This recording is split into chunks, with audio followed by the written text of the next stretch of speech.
Ya, dan LSP Wellness yang selalu mendukung terselenggaranya acara Bisik Gizi yang diselenggarakan oleh Nutrit Academy. Nah, Bisik Gizi kali ini kita akan membahas tema yang sangat dekat ya dengan kehidupan sehari-hari ya teman-teman, yaitu asam lambung terkait dengan asam lambung yang sering kambuh, kenali strategi makan yang tepat.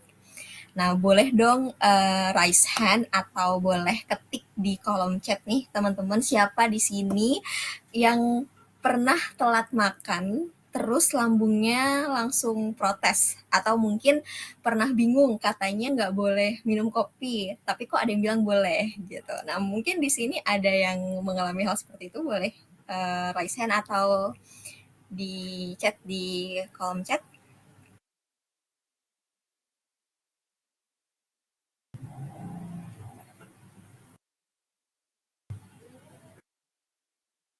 Wah, ada ya.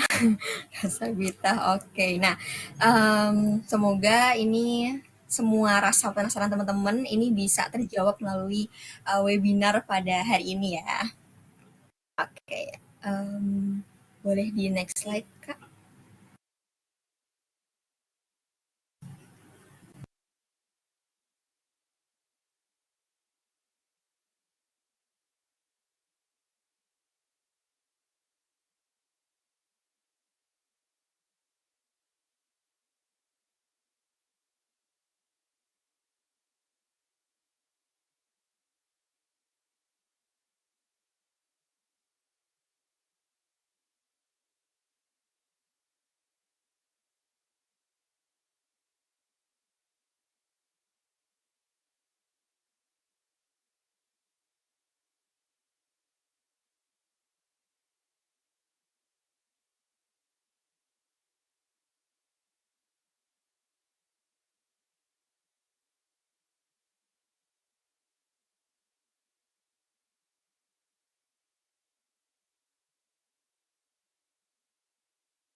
Assalamualaikum.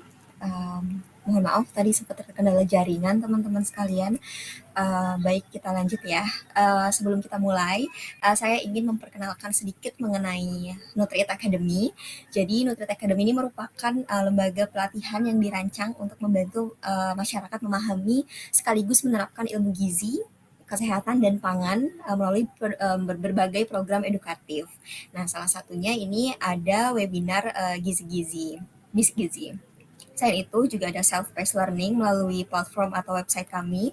Lalu ada Garda Bumil, yaitu ada kelas terkait dengan ibu hamil, dan ada juga corporate program. Ya, buat teman-teman yang mungkin bekerja juga nih di perusahaan atau punya komunitas atau bahkan sedang mencari kegiatan edukasi gizi untuk tim atau organisasinya, Nutriit juga punya beberapa program corporate. Ada yang pertama ada in-house nutrition training and seminar program for corporate. Ini bentuknya berupa seminar, workshop, talk show sampai self-paced learning. Kemudian ada juga nutrition and wellness program yang lebih luas lagi mulai dari konsultasi gizi, active wellness, healthy meal, sampai nutrition assessment dan medical check-up. Jadi kalau di tempat teman-teman ada kebutuhan program kesehatan dan gizi untuk karyawan atau untuk organisasinya, ini mungkin bisa banget nih dikonsultasikan dengan Nutriit. Ya, baik teman-teman, berikut adalah rangkaian acara kita pada pagi hari ini. Kita akan memulai dengan dokumentasi bersama, nanti akan ada sesi dokumentasi, jadi persiapkan diri teman-teman. Kemudian dilanjutkan dengan pengerjaan pretest. Setelah itu kita akan memasuki sesi utama, yaitu penyampaian materi oleh narasumber. Dilanjutkan dengan diskusi dan tanya jawab. Dan di akhir nanti jangan lupa untuk mengisi presensi serta post-test. Nah, sedikit gambaran mengenai apa yang akan kita sharing-sharing hari ini. Nah, kita akan membahas makanan dan minuman apa aja yang sebaiknya dibatasi bagi penderita asam lambung, lalu bagaimana mengatur waktu dan porsi makan yang tepat, serta mengupas berbagai mitos dan fakta yang sering kita dengar. Selain itu, teman-teman juga akan mendapatkan kesempatan berdiskusi langsung dengan narasumber, lalu memperoleh materi webinar, lalu ada e-sertifikat juga, serta bergabung dengan Nutriit Community. Jadi pastikan teman-teman mengikuti webinarnya sampai selesai ya. Oke, sebelum masuk ke materi, ini teman-teman bisa mengerjakan pretest terlebih dahulu. Ini bisa di-scan QR code-nya atau klik link yang sudah tim panitia sediakan ya di kolom chat. Bisa diisi dulu pretestnya.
Oke.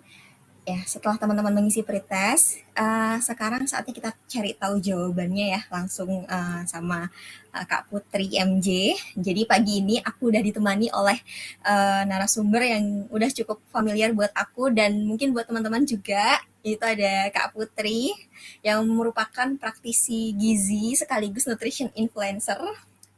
Ya, Kak Putri ini juga aktif memberikan edukasi seputar gizi dan kesehatan di media sosial loh teman-teman. Dan hari ini Kak Putri akan sharing bersama kita mengenai strategi makan yang tepat untuk membantu mengurangi kekambuhan pada asam lambung. Halo Kak Putri, apa kabar Kak? Halo, Septi. Baik, alhamdulillah. Alhamdulillah.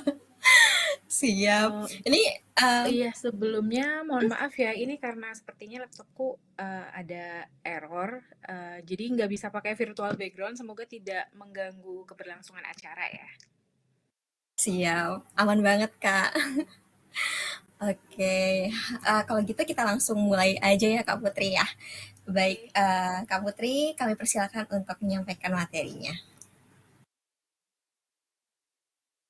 Oke, selamat pagi teman-teman semua yang ada di sini. Semoga dalam keadaan sehat. Pertama-tama aku mau ngucapin terima kasih dulu untuk tim Bisik Gizi dari NutriEat atas waktunya dan juga kesempatannya untuk aku bisa sharing materi pada hari ini, yaitu asam lambung sering kambuh dan kenali strategi makan yang tepat.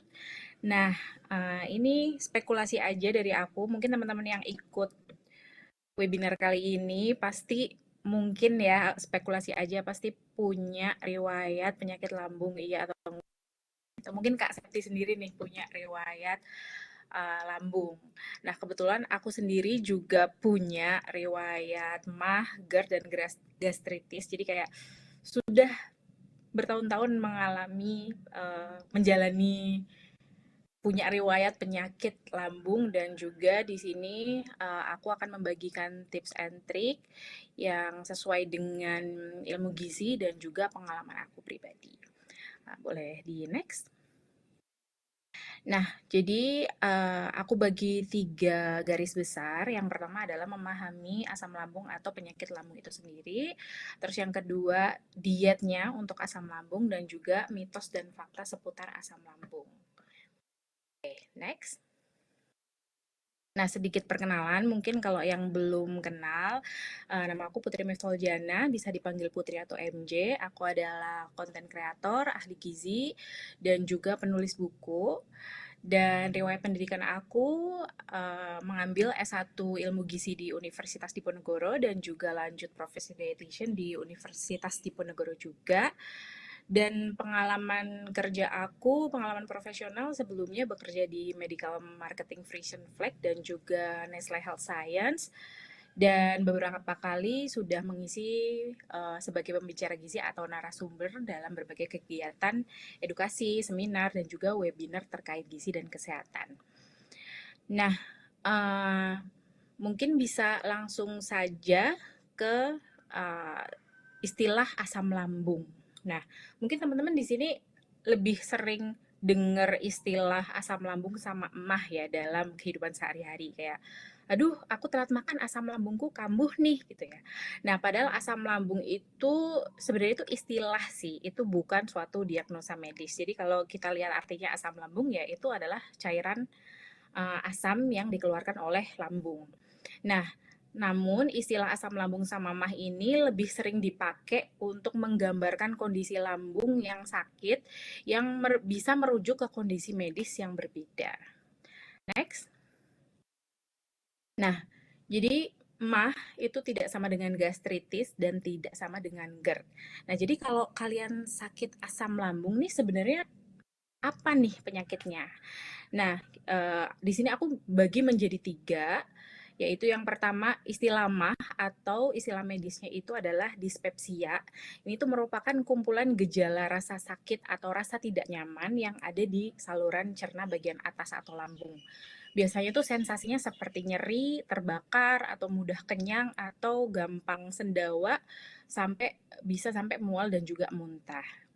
Nah, MAH atau dispepsia ini berbeda dengan GERD. Nah, GERD ini adalah kondisi akibat reflux isi asam lambung ke esofagus yang biasanya tuh menimbulkan sensasi seperti heartburn atau rasa terbakar di dada, terus regurgitasi. Jadi kayak ada kadang tuh kalau lagi kambuh itu bisa ada sedikit rasa asam lambung yang nyampe ke tenggorokan dan bisa dirasakan di lidah, dan juga nyerinya itu cukup menusuk di ulu hati sampai ke dada ya. Jadi kalau mah itu lebih fokusnya ke nyeri lambung atau kumpulan gejala yang ada di lambung. Nah, kalau GERD ini bisa sampai rasanya itu sampai naik ke atas sampai ke esofagus. Nah, yang terakhir ada adalah peradangan mukosa lambung. Nah, jadi tiga hal ini sebenarnya mungkin kalau orang awam itu menyebutnya sama ya, kayak aduh sakit asam lambung atau aku sakit mah. Nah, padahal bisa saja gejala yang kalian alami itu berbeda. Bisa saja itu dispepsia atau GERD atau bahkan dua-duanya gitu. Next. Nah, ini faktor penyebab. Nah, yang pertama kita bahas mah atau dispepsia dulu ya. Mah atau dispepsia ini faktor penyebabnya bisa karena bakteri yang namanya H. pylori yang hidup di lambung atau mukosa lambung. Terus juga bisa karena penggunaan obat-obatan, terus juga bisa disebabkan karena gastritis yang uh, akut atau yang tidak disembuhkan atau gastritis yang dibiarkan terlalu lama tidak ditreat dengan baik, jadi bisa menimbulkan gejala dispepsia. Terus ada gangguan fungsi gastroduodenal dan juga faktor psikologis juga dan pola makan.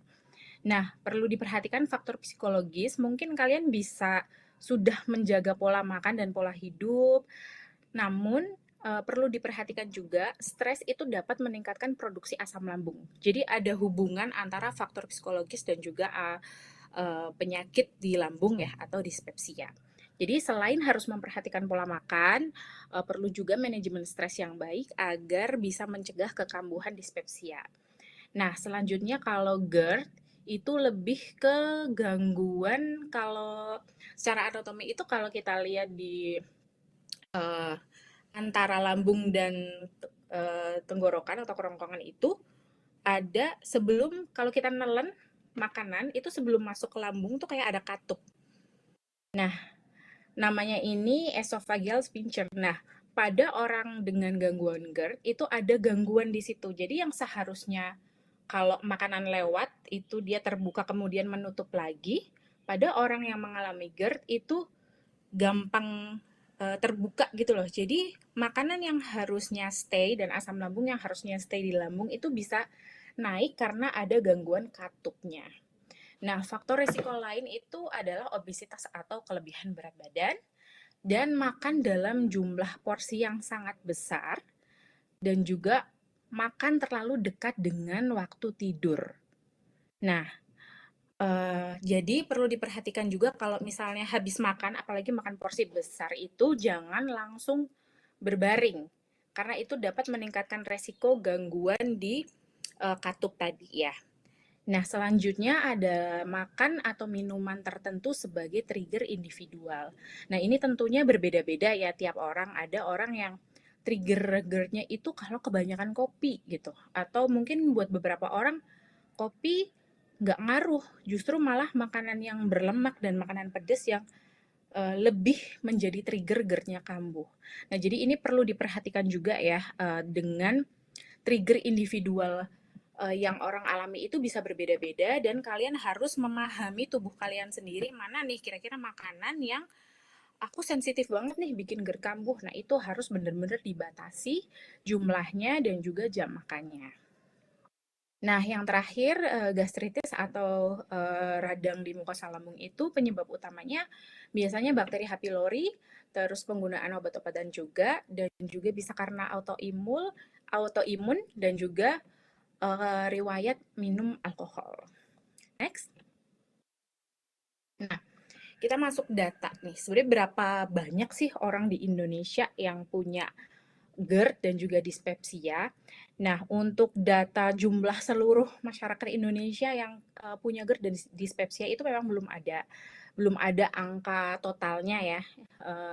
Angka yang bisa kita dapatkan adalah data dari studi populasi urban di Depok di tahun 2016 dan juga survei pada internet di Indonesia di tahun 2021. Nah, jadi di dua studi yang berbeda ini dengan metode dan populasi yang berbeda itu ternyata cukup eh, angkanya cukup banyak ya kalau dibilang dispepsia itu 49,75% pada survei internet tahun 2021 dan kalau GERD itu lebih sedikit 9,35% pada studi di Depok. Nah, tapi perlu dipahami angka ini tidak menggambarkan seluruh populasi di Indonesia ya karena populasi studinya juga terbatas. Next. Next lagi. Nah, selanjutnya kita udah paham nih, bedanya penyakit lambung tuh ada beberapa jenis. Jadi, mulai sekarang harus lebih aware ya, kira-kira kalau kalian sakit lambung, ini dispepsia atau GERD, atau cuma gastritis. Nah, dari situ kita bisa memahami diet untuk lambung. Sebenarnya kurang lebih tuh sama atau mirip-mirip dan dari prinsip dietnya itu kurang lebih sama karena beberapa tujuannya adalah untuk mengendalikan gejala, yaitu biasanya gejalanya kan pasti ada nyeri di perut. Bedanya kalau GERD itu bisa sampai ke dada dan juga esofagus. Nah, goals dari diet untuk lambung ini adalah selain untuk mengendalikan gejala juga untuk tetap memenuhi kebutuhan gizi. Karena biasanya kalau orang sakit, baik sakit lambung atau sakit yang lainnya, itu kan pasti nafsu makan jadi turun ya. Apalagi kalau kita sakit lambung kan harus hati-hati makan juga karena jangan sampai apa yang kita makan malah memperparah gejala. Nah, akan lebih baik bila makanan yang kita makan itu dapat mendukung pemulihan dan juga membantu kita kembali ke pola makan seimbang. Next. Nah, di sini aku bagi menjadi 3 ya. Apa aja sih yang harus kita makan ketika gejalanya lagi kambuh nih? Pas lagi sakit-sakitnya atau baru salah minum minuman atau salah makan makanan terus tiba-tiba mahnya kambuh. Terus apa nih yang harus dimakan? Nah, goals-nya sendiri dari pola makan saat sedang kambuh ini adalah untuk mengurangi gejala dan juga tetap menjaga asupan gizi agar tetap terpenuhi. Nah, yang pertama adalah perhatikan tekstur dulu. Tekstur yang dimakan itu lebih baik yang lunak atau berkuah agar perut kita juga tidak kerja berlebihan atau istilahnya dimudahkan, diringankan kerjanya dengan kita mengkonsumsi makanan yang lunak atau berkuah. Nah, untuk pilihan karbonnya sendiri bisa dibuat bubur atau nasi yang lembek dengan kuah. Nah, untuk proteinnya pilih yang mudah dicerna seperti putih telur, terus tahu putih dan juga dada ayam yang direbus atau kukus atau dengan minimal penggunaan minyak.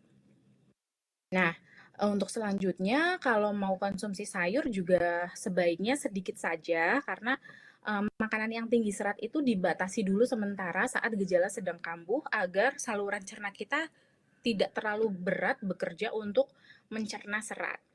Nah, bisa ditambahkan sayuran seperti wortel atau labu siam atau mungkin seledri sedikit untuk perasa juga ya. Kalau seledri itu kan lebih ke seperti bumbu gitu. Nah, bisa dipotong kecil-kecil dan harus dimasak matang sampai teksturnya lembut. Nah, untuk selanjutnya, next. Terus tips selanjutnya adalah flavor tips. Ini hindari makanan dengan bumbu tajam. Jadi kalau saat kalian kambuh, kalau misalnya beli bubur nih, jangan dikasih chili oil. Walaupun bubur itu biasanya lebih enak pakai sambal atau chili oil ya, tapi saat sedang kambuh itu hindari dulu bumbu yang tajam. Jadi udah bener makannya bubur, tapi kalau dikasih sambal ya malah jadi bisa memperparah gejala.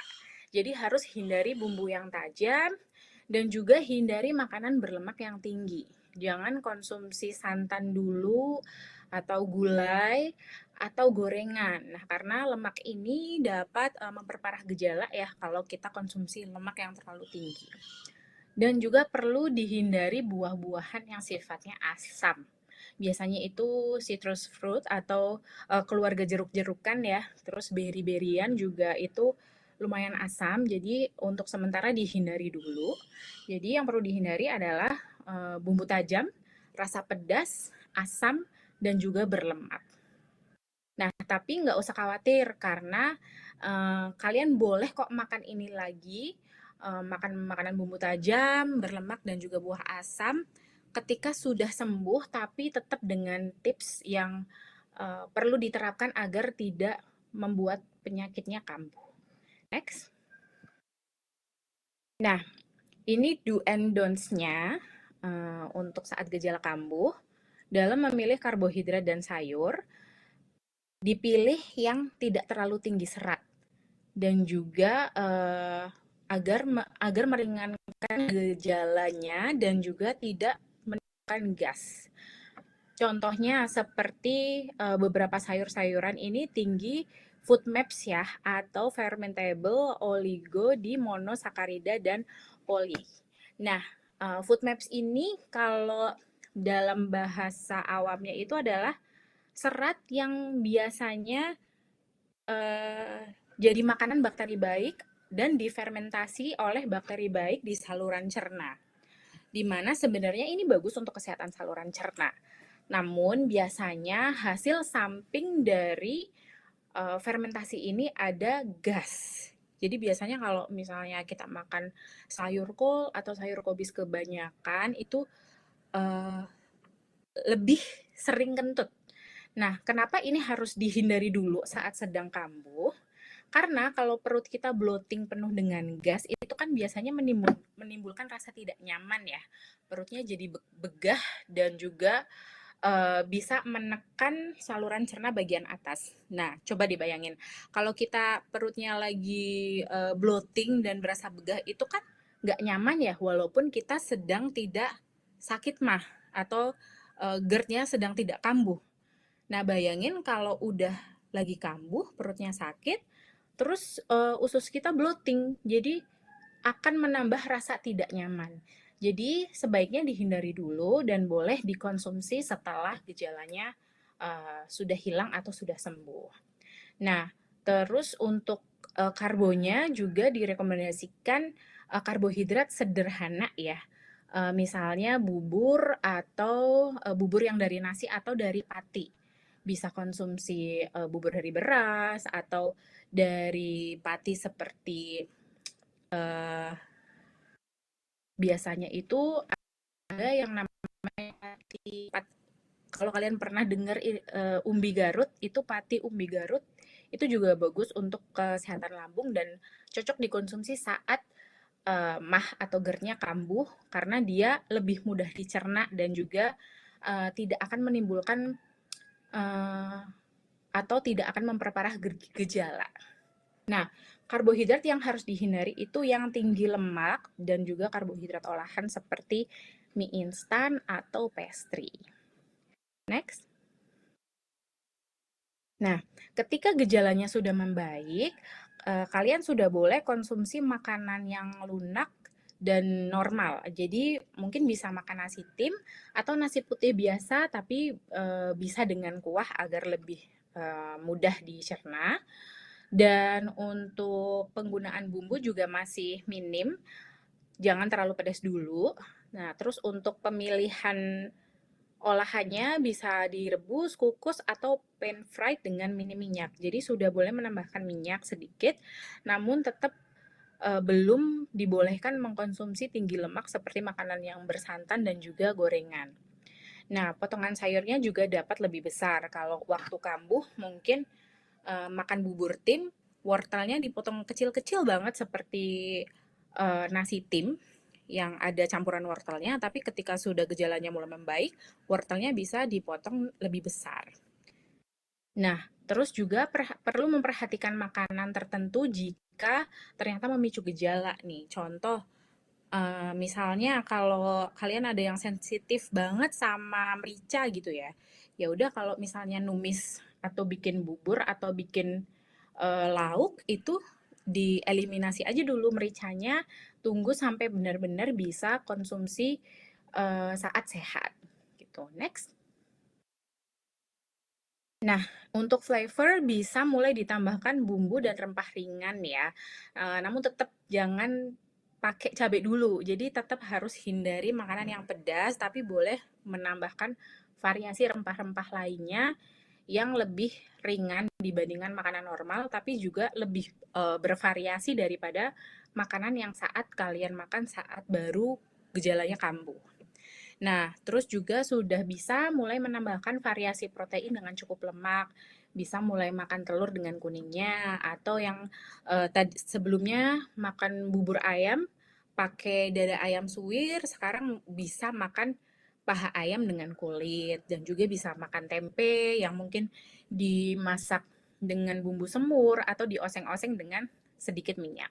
Dan juga bisa mulai menambahkan variasi sayuran namun tetap dimasak matang agar saluran cerna kita lebih mudah mencernanya.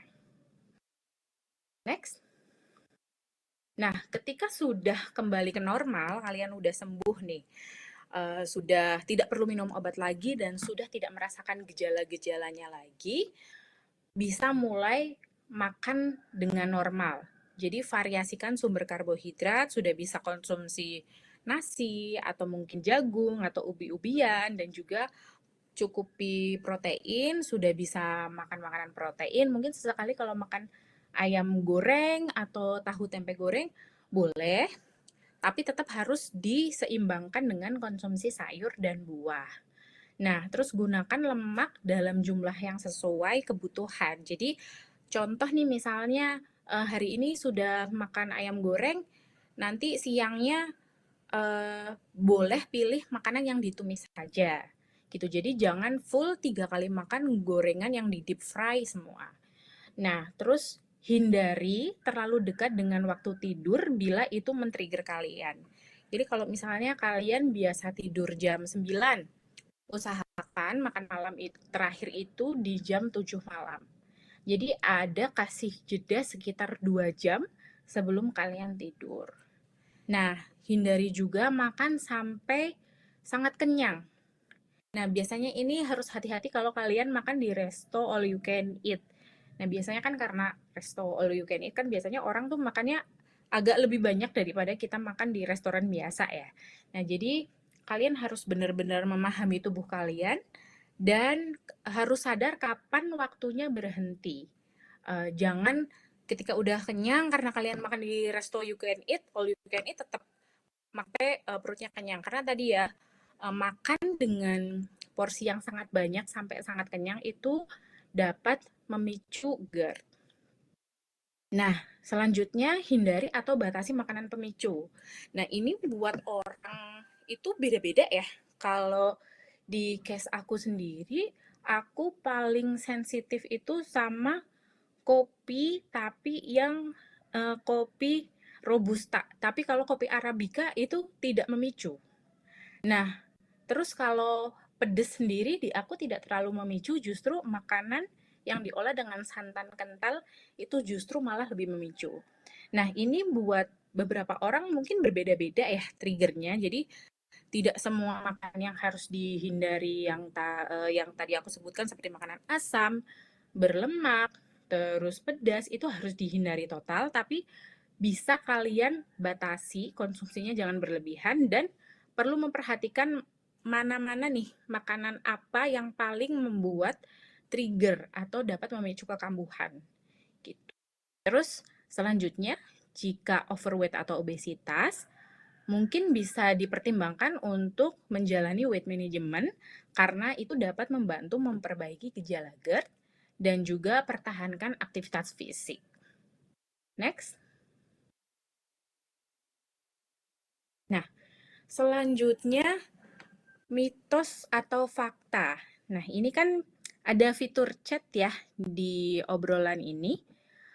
Mungkin nanti teman-teman sebelum aku next slide selanjutnya boleh kita jawab sama-sama ya di kolom chat, kira-kira ini tuh mitos atau fakta gitu. Mungkin kita masuk ke slide selanjutnya dulu. Nah, penderita dispepsia atau GERD harus berhenti minum kopi atau menghindari sepenuhnya. Ini kira-kira menurut teman-teman mitos atau fakta? Mungkin boleh dibantu dijawab di kolom komentar, atau kalau open mic bisa nggak ya ini Kak Septi? Atau lebih baik di kolom komentar saja? Ya, bisa Kak, kalau misalnya memang ada yang ingin open mic, atau kalau misalnya mau diketik di kolom komen juga nggak apa-apa. Silahkan teman-teman. Oke, silakan teman-teman. Ini nanti aku baru next ketika udah ada yang menjawab ya. Mungkin mau langsung open mic. Yo, kira-kira menurut kalian Ini mitos atau fakta nih?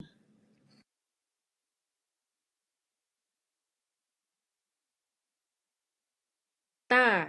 Oke. Ada yang punya pendapat lain?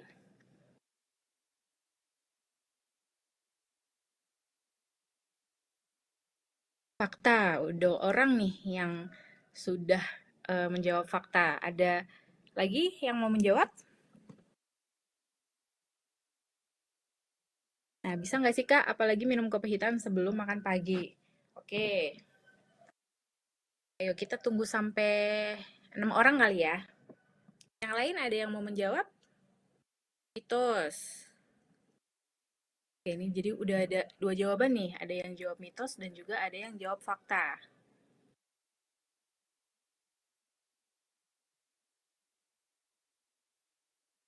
Ayo satu orang lagi ada yang mau menjawab? Kira-kira minum kopi itu harus berhenti nggak sih kalau kita punya mah dan GERD?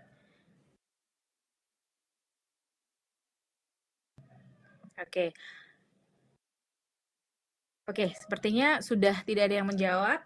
Bisa next ke slide selanjutnya. Nah, jawabannya mitos ternyata teman-teman. Faktanya itu, kopi adalah potensial trigger, tapi bukan pantangan universal. Ini juga sudah aku alami ya. Jadi aku justru tidak sensitif sama kopi dan bisa fine-fine aja kalau sebelum sarapan nih pagi-pagi langsung minum kopi hitam, asal kopinya itu Arabica bukan Robusta gitu. Jadi memang ini bukan pantangan universal, tapi kita juga tetap harus hati-hati nih mengkonsumsi kopi. Nah, berdasarkan studi terbaru, yaitu meta-analisis tahun 2026, itu dia menghubungkan 40 studi dengan total peserta itu mencapai 122.000 yang menemukan bahwa GERD itu lebih sedikit lebih sering sedikit lebih sering ditemukan pada peminum kopi, namun efeknya relatif kecil dan buktinya belum cukup kuat untuk menjadikan kopi itu sebagai larangan untuk semua pasien GERD. Nah, jadi walaupun ini mitos, tapi karena kopi adalah potensial trigger, kita juga harus berhati-hati. Jadi jangan sampai karena ternyata ini mitos nih, ini bukan pantangan universal, kita jadi bebas minum kopi, kita tetap harus bijak. Jadi kalau misalnya teman-teman yang sensitif sama kopi, mungkin bisa konsumsi kopi cukup 1 atau 2 cup aja per hari dan bisa dikonsumsi setelah makan. Karena kopi ini sifatnya agak asam ya, jadi tetap harus berhati-hati. Nah, aku sendiri pun walaupun aku tidak sensitif sama kopi Arabica, tapi aku biasanya tetap menjaga cara minumnya aku. Walaupun kadang-kadang kalau lagi butuh banget pagi-pagi kayak pengen kopi banget gitu, aku kadang juga konsumsi pagi-pagi di perut kosong, tapi sebaiknya bisa dikonsumsi setelah makan saja gitu. Next. Makanan pedas nih kira-kira dapat memperburuk gejala pada sebagian orang nggak dengan penyakit dispepsia atau MAH? Nah, mungkin teman-teman bisa menjawab dulu di kolom komentar. Fakta. Ada yang punya pendapat lain? Fakta.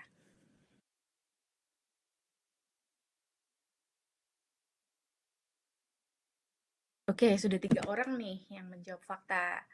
Ada yang punya pendapat lain, oh ada yang jawab mitos juga. Oke, boleh dibantu next Kak Septi? Nah, jawabannya betul teman-teman, jawabannya fakta.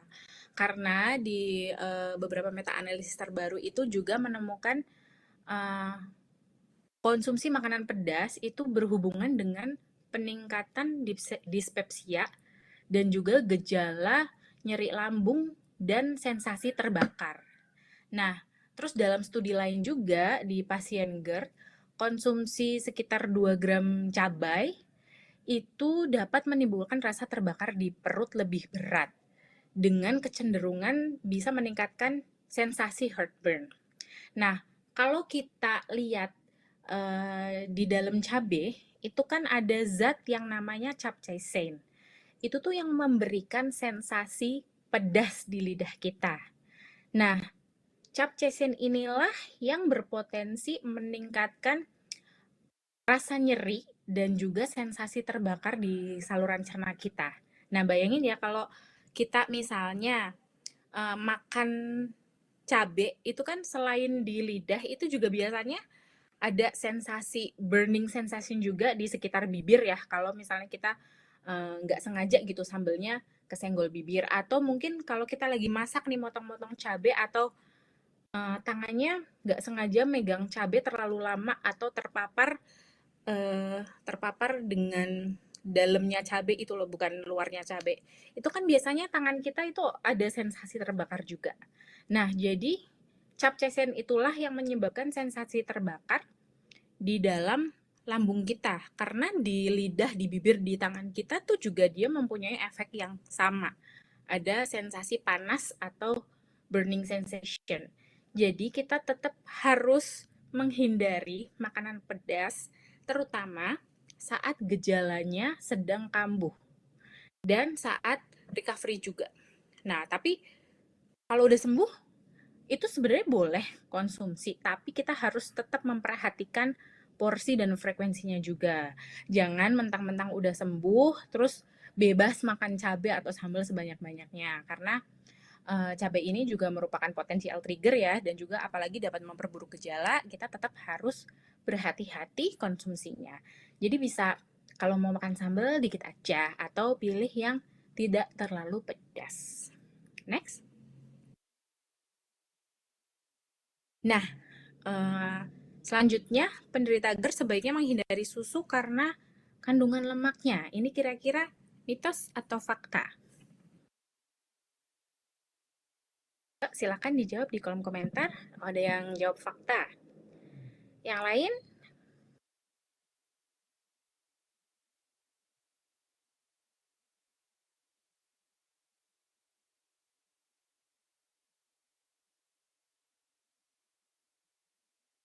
Fakta, yang jawab fakta. 3 orang yang jawab fakta.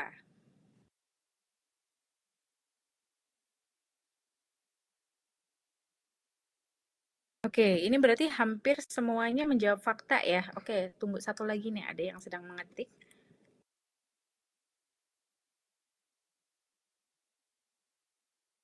Kira-kira mitos atau fakta kita harus menghindari susu?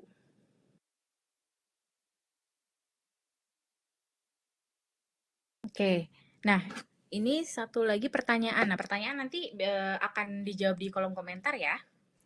Next, selanjutnya.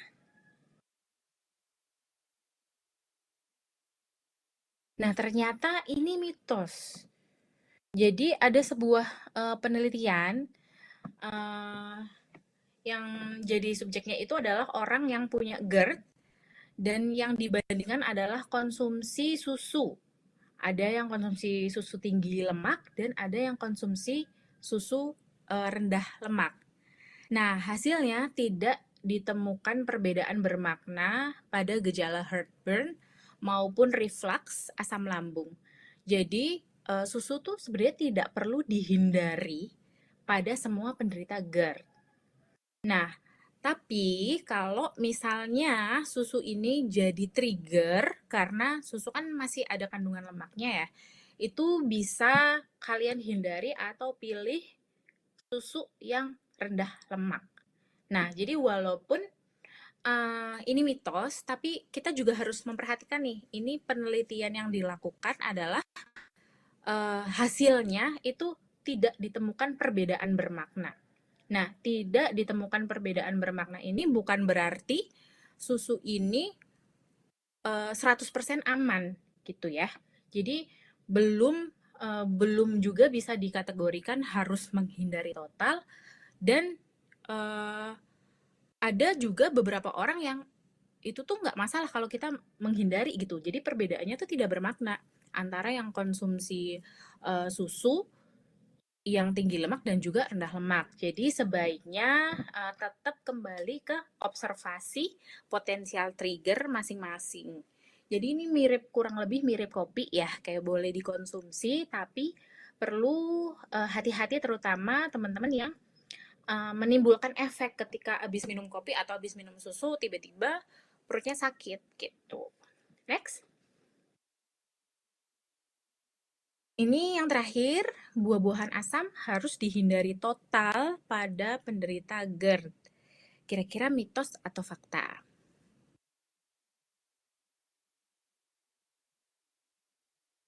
Oke, sudah ada yang menjawab fakta, ada yang menjawab mitos.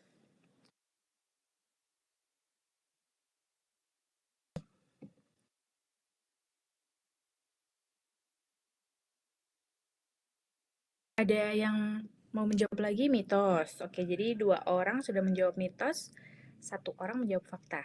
Ada yang mau menjawab lagi? Oke, ada 1 lagi, kita tunggu. Mitos. Jadi 3 orang mitos, 1 orang fakta. Fakta. Oke, jadi hampir 50-50 lah ya jawabannya. Tapi lebih banyak yang menjawab mitos. Coba, next, kira-kira ini mitos atau fakta? Fakta. Jadi ternyata citrus fruit itu dapat memicu gejala heartburn pada penderita GERD. Nah, jadi ada suatu penelitian, dalam penelitian ini tuh pasien GERD, pada pasien GERD ternyata konsumsi buah-buahan terutama citrus itu dapat dikaitkan dengan munculnya gejala reflux atau heartburn. Nah, jadi citrus itu dapat menjadi pemicu gejala meskipun respon orang beda-beda ya. Jadi kalau kalian sudah punya GERD, sebaiknya kalau mau konsumsi citrus fruit itu jangan saat perut kosong atau jangan saat kambuh ya. Kalian bisa mengkonsumsi setelah makan utama. Jadi jangan konsumsi asam di perut kosong dan juga uh, tetap harus memperhatikan porsinya juga. Nah, jadi ada satu tips lagi sih sebenarnya. Karena kalau biasanya vitamin C itu kan nama nama kimianya adalah asam askorbat. Nah, buat teman-teman yang punya GERD itu harus memilih suplemen vitamin C sebaiknya itu dengan yang ada teknologi buffernya.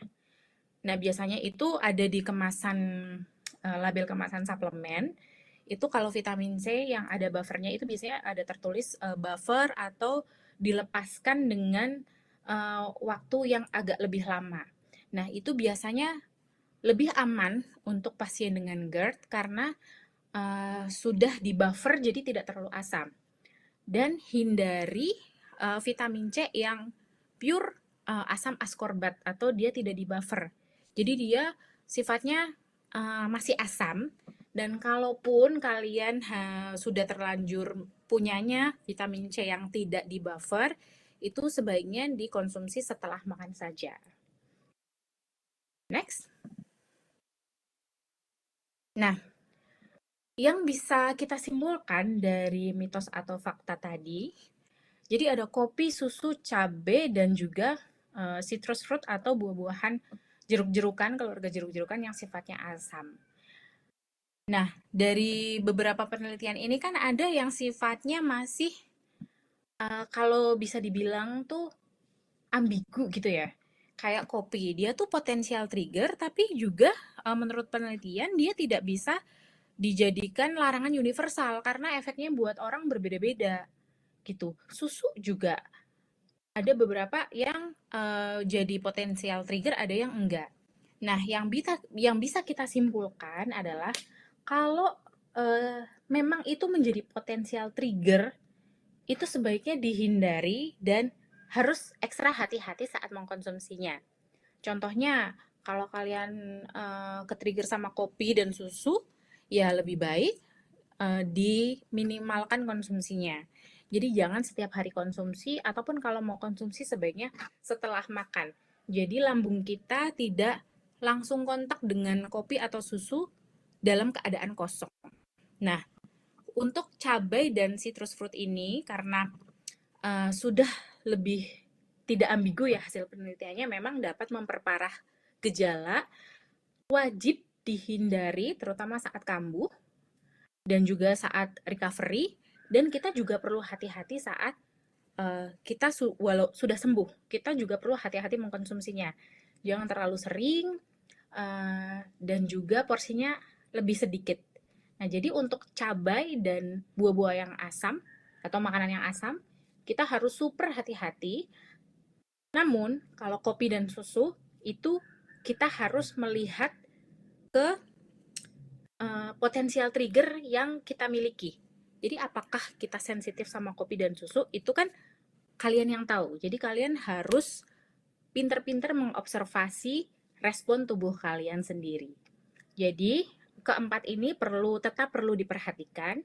Namun yang perlu banget diperhatikan itu cabai dan juga citrus fruit ya. Kalau kopi sama susu, kembali lagi harus dilihat reaksi tubuh kalian. Next.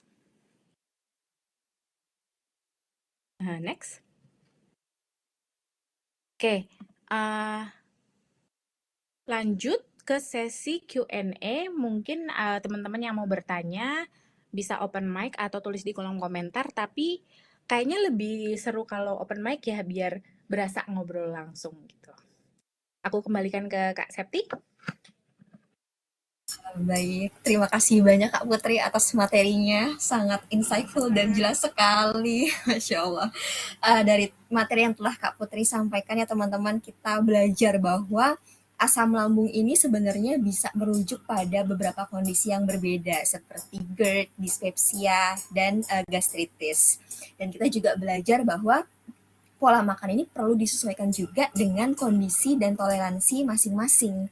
Nah, saat gejala kambuh, makanan bisa dibuat lebih mudah dicerna dan ketika sudah membaik, kita bisa kembali secara bertahap ke pola makan yang seimbang ya Kak ya.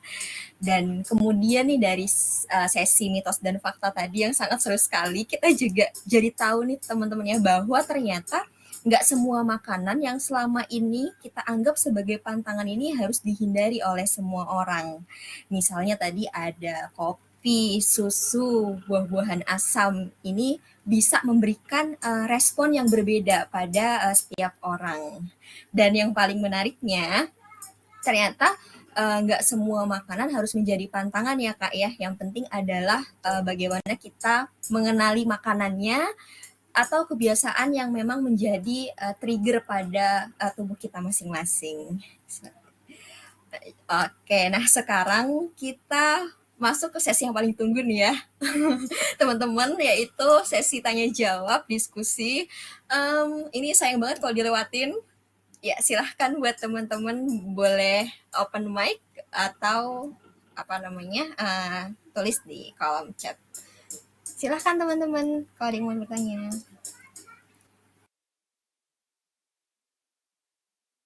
Oke, Kak Putri sambil nunggu teman-teman bertanya ya, mungkin aku izin bertanya ke Kak Putri.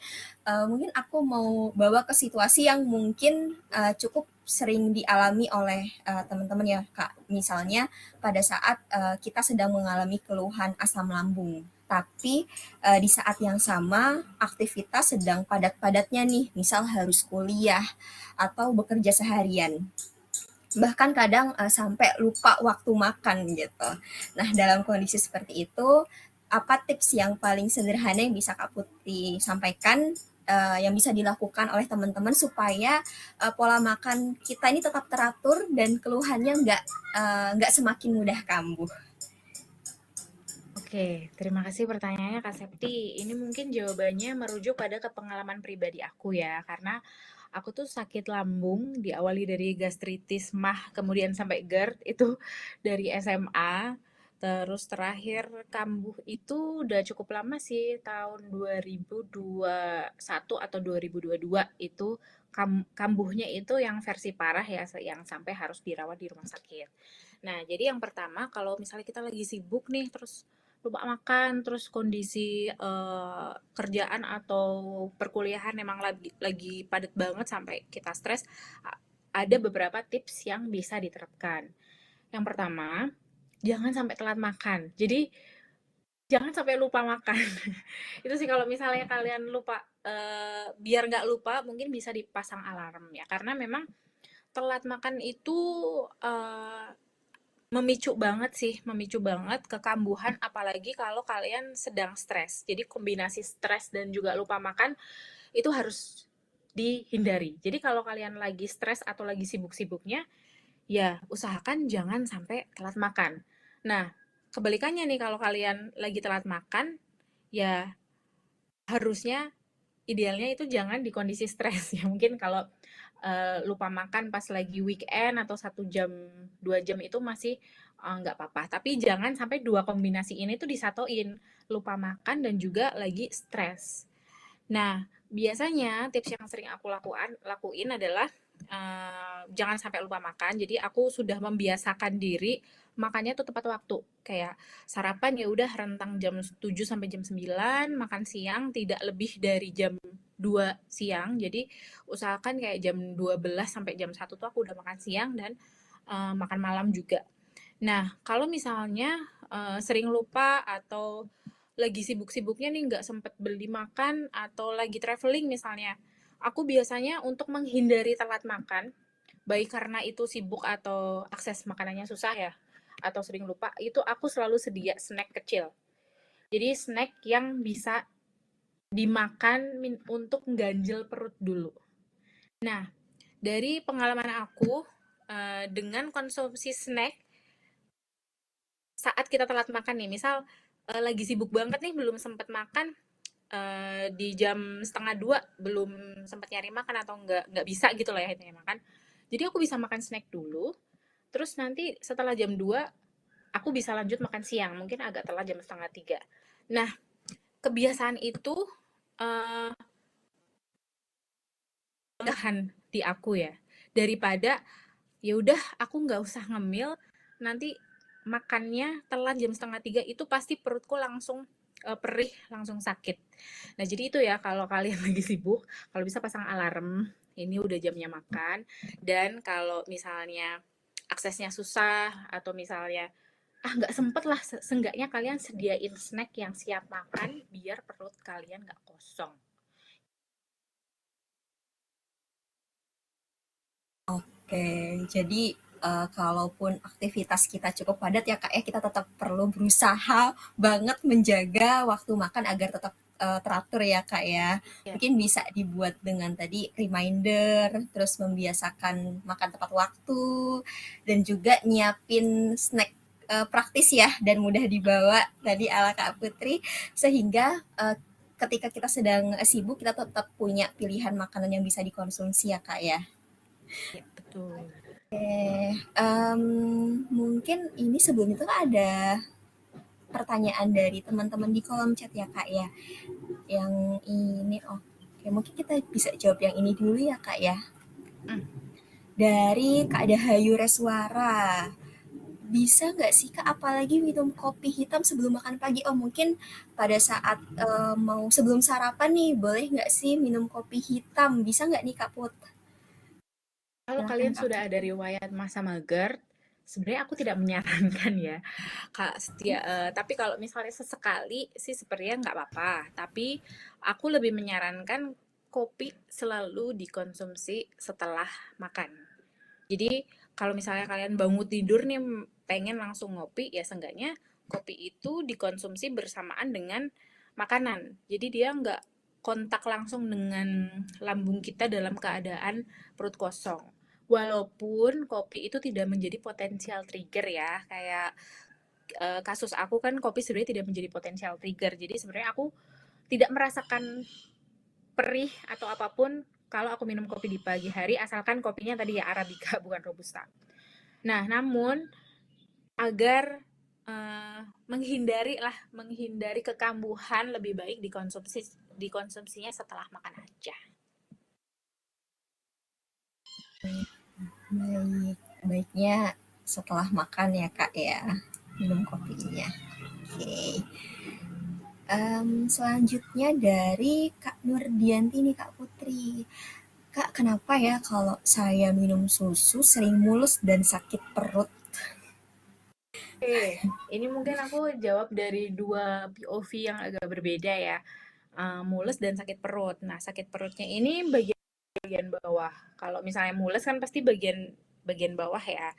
Nah, ada kondisi yang namanya lactose intolerance atau ketidakmampuan kita mencerna laktosa atau gula yang ada di dalam susu. Nah, pada orang-orang dengan lactose intolerance itu biasanya enzim laktasenya itu sedikit atau malah tidak memproduksi sama sekali di tubuhnya. Jadi nggak bisa mencerna laktosa yang akhirnya bikin mules dan sakit perut dan ujungnya diare. Nah, itu bisa dialami oleh orang-orang yang lactose intolerance.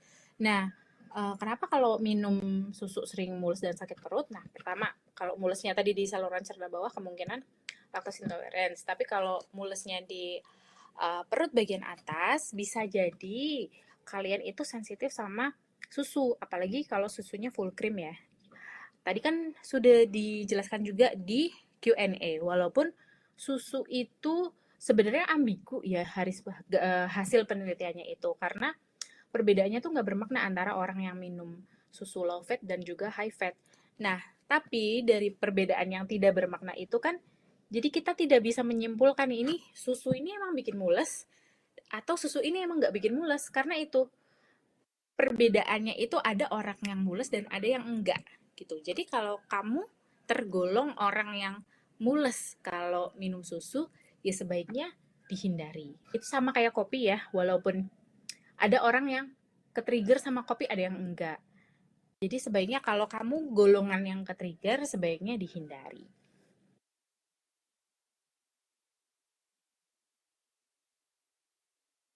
Oke, baik. Berarti memang harus mengenali atau observasi kita gimana ya Kak ya, apakah memang bisa ke-trigger oleh bahan makanan tersebut atau tidak.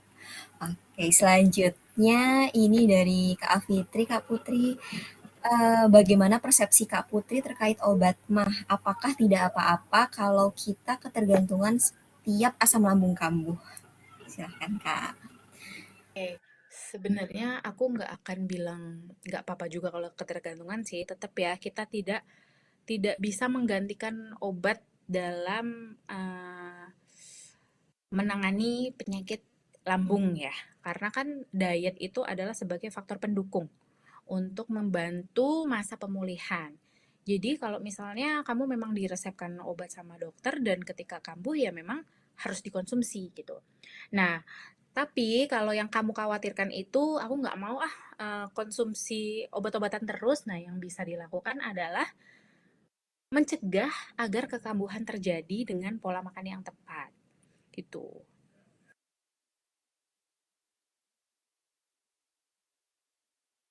Baik.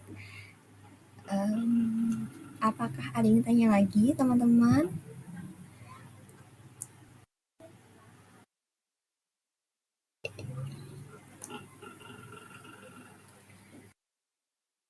Ada yang mau tanya lagi, mungkin mau open mic biar eh, biar lebih enak gak sih Kak Septia, biar kayak ngobrol ya. Iya bener banget Kak. Ya teman-teman kapan lagi nih bisa nanya langsung ke Kak Putri. Yuk.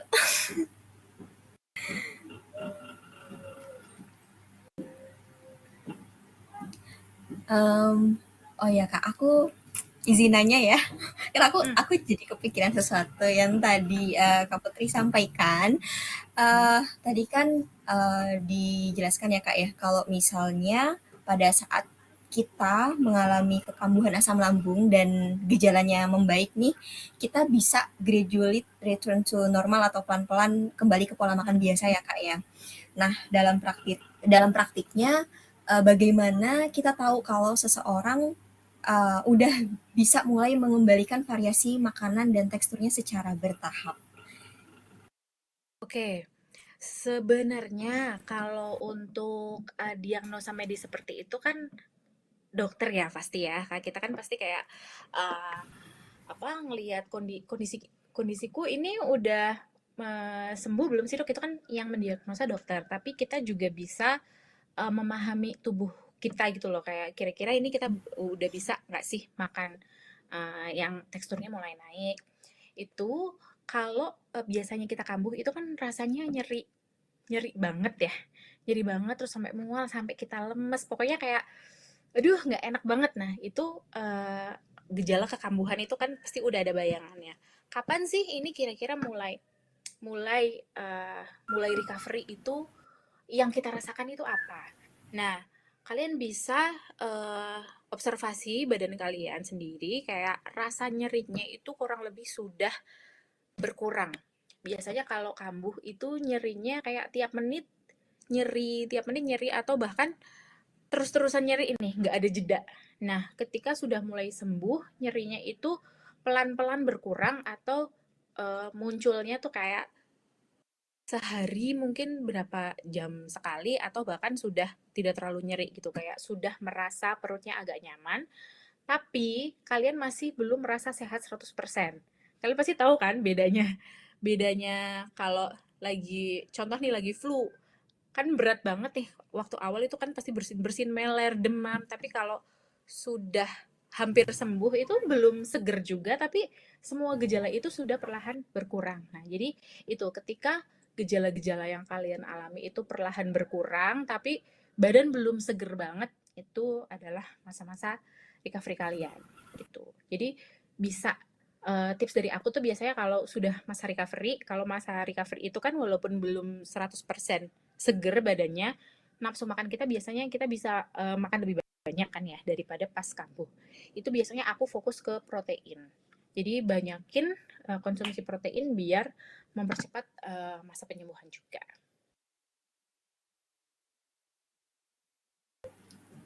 Oke, baik. Terima kasih Kak Putri. Memang penting banget ya buat kita mengenali apa yang sebenarnya terjadi di tubuh kita sendiri. Iya, betul. Oke. Oh, ada pertanyaan lagi nih. Ya, ini Asam Kak, lambung itu kalau sebenarnya bisa disembuhin ya, nggak sih? disembuhin nggak sih sebenarnya? Gimana nih Kak? Ini asam lambungnya apa dulu nih? Kalau misalnya gastritis, kalau gastritis kan kayak baru radang ya. Kalau apalagi kalau gastritisnya itu sebabnya karena H. pylori. Nah, itu kalau kalian treat dengan baik itu pasti akan lebih lebih mudah gitu sembuhnya. Nah, tapi seringkali orang tuh ketika gastritis itu eh, bablas gitu loh sampai dispepsia bahkan sampai GERD. Nah, kalau udah dispepsia sama GERD itu nggak ada yang menjamin kita sembuh 100%. Kita pasti ada resiko kekambuhan ketika kita tidak menjaga pola makan dengan benar. Karena GERD dan MAH itu nggak kayak flu misalnya. Kalau flu kan eh, kita bisa vaksin ya bisa sembuh 100% gitu. Nah, eh, kalau kita udah vaksin kan pasti akan lebih jarang gitu kena flu. Nah, kalau GERD sama dispepsia ini kita nggak ada vaksinnya. Jadi kita kita bisa tetap berpotensi kambuh kalau kita tidak menjaga pola hidup dan pola makan kita gitu. Jadi bukannya nggak bisa sembuh 100%, tapi ya kita bisa menjaga agar tidak muncul kekambuhan lagi gitu.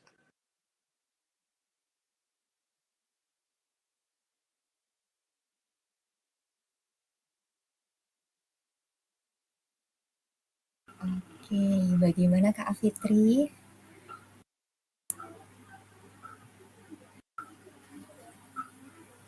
Oke, terima kasih Kak. Oke. Oke, dari teman-teman yang lain, yuk ada yang mau ditanyakan ke Kak Putri? Mungkin aku yang balik nanya kali ya, Kak Selvi. Waduh, siap, Boleh boleh nih banget. ditulis di kolom komentar. Coba aku mau tahu seberapa kalian aware dengan observasi makanan-makanan yang memicu kekambuhan nih. Contohnya kalau aku kan tadi kopi yang memicu itu kopi arabica enggak, kopi robusta memicu. Terus pedes nggak terlalu, tapi tetap aku hindari sih. Jadi nggak otomatis aku makan pedes langsung bereaksi. Justru makanan dengan santan kental itu biasanya kayak langsung, nggak enak gitu perutku. Nah, aku mau tahu dong kalian coba tulis di kolom komentar kira-kira makanan apa yang menjadi potensial trigger yang paling-paling kalian rasakan? Kalau Kak Septi, Aku ada boleh nggak? jawab nggak, Kak? Boleh, boleh dong, boleh dong. Kalau kalau aku ini Kak, daging merah yang pertama, entah ini em, entah ini Bukan, boleh tuh. ya gejala GERD atau dyspep atau gastritis ya Kak ya.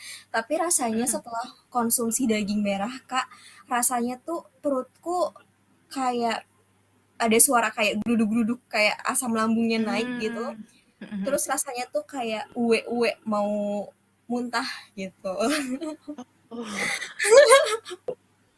wow, baru baru denger aku. Tapi memang sih kayak ya potensial trigger orang tuh memang bisa beda-beda sih ya. Kayak kita nggak bisa kayak ini kopi atau ini gitu yang menjadi potensial trigger. Tapi ternyata orang tuh juga beda-beda ya. Contohnya Kak Septi nih malah yang potensial triggernya adalah daging merah.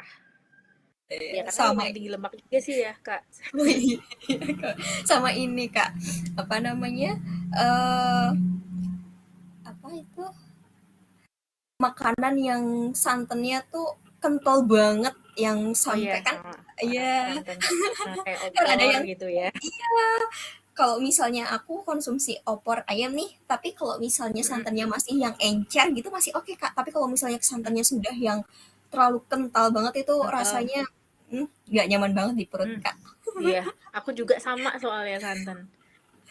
Nah, ini udah ada yang jawab nih, oh makan yang asam sama kopi kalau perut kosong. Nah, berarti hindari hindari kopi di perut kosong. Jadi pokoknya semakin kalian tuh aware sama potensial trigger kalian, itu kalian akan lebih mudah untuk pencegahan kekambuhannya itu akan lebih mudah gitu. Ketika kalian sudah mengenali potensial trigger apa-apa aja yang bisa memicu gitu. Ini ada lagi nggak nih teman-teman? Yuk kita sharing-sharing apa nih? Ada lagi nggak nih? Kira-kira yang menjadi potensial trigger teman-teman apa nih?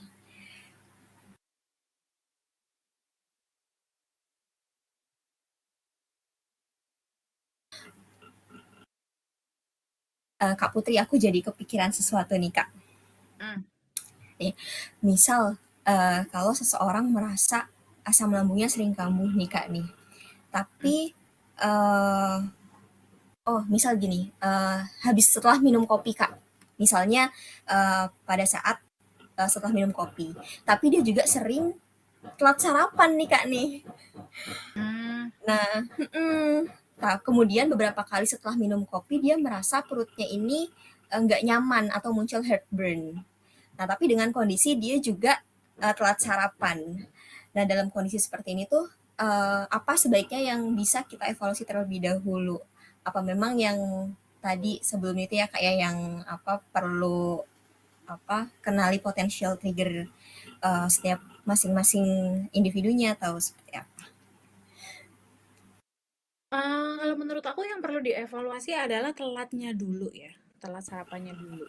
Karena tadi kalau kita yang punya masa GERD itu lebih sensitif sama eh, telat telat makan itu pokoknya bahaya banget untuk kita, apalagi dalam kondisi stres. Jadi yang perlu dievaluasi menurutku jam makannya dulu harus tepat waktu, kemudian barulah coba sih kalau kamu minum kopi setelah makan atau pas sedang tidak telat sarapan itu apakah menimbulkan efek yang sama. Nah, kalau ternyata menimbulkan efek yang sama ya berarti dua-duanya. Kalau tidak ya berarti memang lebih karena ke telat sarapan.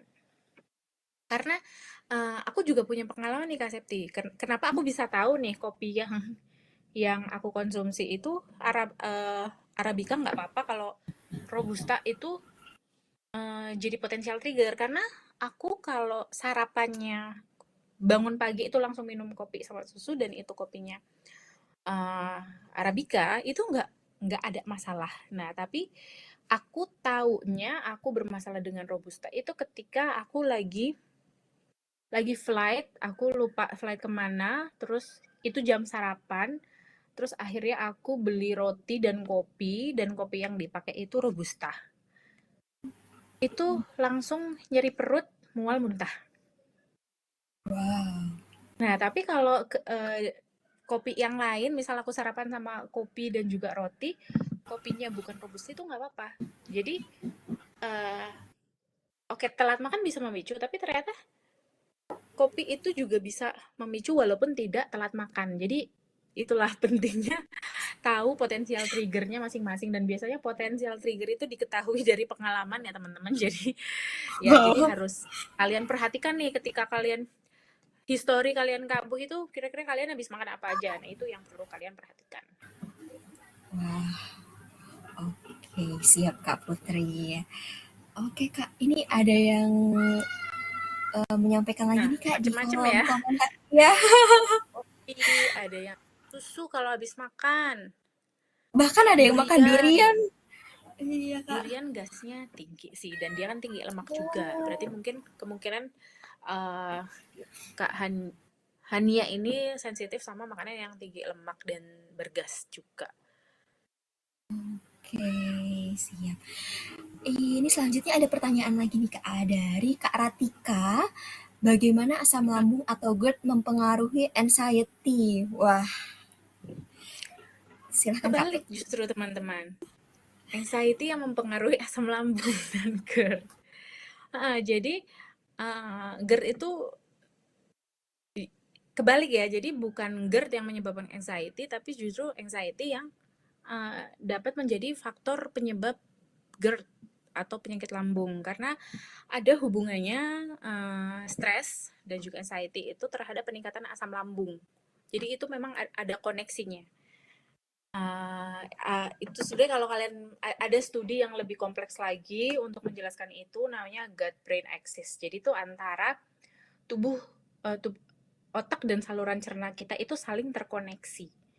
Jadi makanan yang kita makan itu juga bisa mempengaruhi kesehatan mental kita, dan kesehatan mental kita juga dapat mempengaruhi kesehatan saluran cerna gitu. Jadi itu ya, apa namanya, kalau kalian punya penyakit lambung, atau GERD itu memang uh, bukan sepenuhnya kalau orang yang stres pasti tuh punya asam lambung, gitu enggak, tapi itu memang bisa mempengaruhi. Jadi lebih baik kita tahu nih hal-hal apa yang membuat kita stres, dan kita harus tahu cara manage stres itu agar tidak termanifestasi ke kekambuhan penyakit lambung.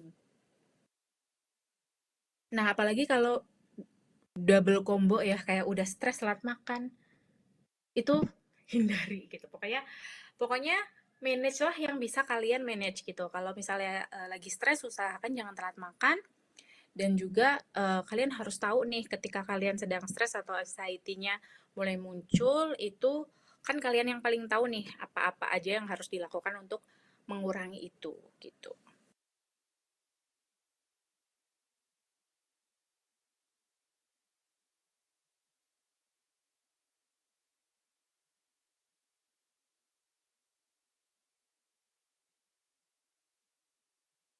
Ya, sepertinya sudah tidak ada yang bertanya lagi ya. Oke, terima kasih Kak Putri. Ini sebenarnya sudah tidak ada yang bertanya lagi ya Kak ya. Oke, baik. Terima kasih banyak buat Kak Putri Ya, terima kasih juga buat tim dan Nutri It dan BTGC. sama-sama Kak. Dan terima kasih juga buat teman-teman yang sudah hadir. Mungkin, oh ya, sebelum kita tutup, izin mau ini dulu ya Kak, dokumentasi dulu. Oh iya, boleh-boleh. Ini maaf loh, aku nggak ada Oke, virtual background-nya. aman banget Kak. Mungkin tim panitia yang lain boleh minta tolong dibantu untuk screen capture ya. Oke, ini teman-teman boleh kalau yang bisa on cam silahkan on cam ya. Oke, aku hitung. Satu, dua, tiga. Oke, lagi. Oke, lagi. Satu, dua, tiga. Oke, siap. Terima kasih banyak buat Kak Putri sekali lagi dan teman-teman sekalian. Izin mungkin tim panitia yang lain boleh share absensi atau postesnya. Oke, selanjutnya ini kepada seluruh peserta ya untuk mengisi presensi terlebih dahulu sekaligus postesnya melalui link yang sudah disediakan oleh tim panitia. Silahkan teman-teman mengisi.